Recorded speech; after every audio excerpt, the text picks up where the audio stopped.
1人がいつまでもやっててできなくなる場合がございます。ご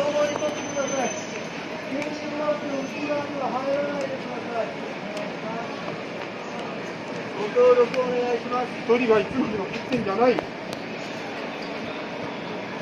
7番線から2両をまもなく発車いたします。撮影されているお客様は黄色い点字ブロックの内側までお下がりください。7番線から2両をまもなく発車いたします。撮影の際には黄色い点字ブロックの内側でお願いいたします。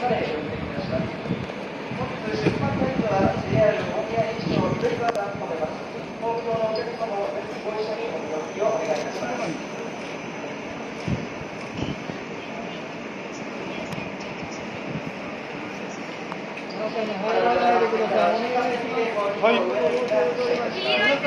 つまでもやってもダメだよ。いつまでもやってちゃ1人は。観客やめてください。それ観客やめて。撮影も禁止だよ。いつまでもやってるし厳禁だよ。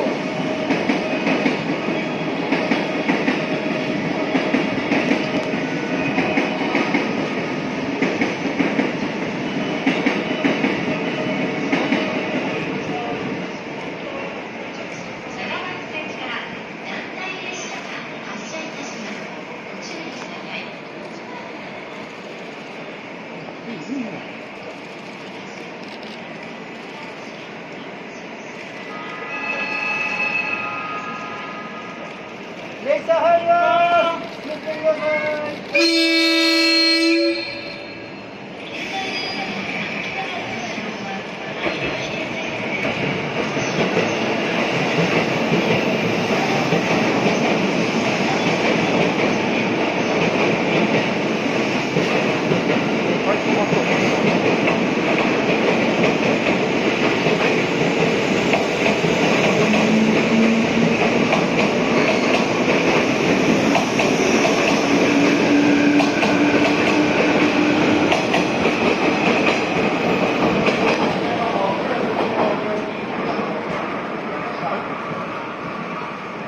ご協力ありがとうございました。はい、どうも。ご協力いただきましてありがとうございました。マナーを守っていただいてありがとうございます。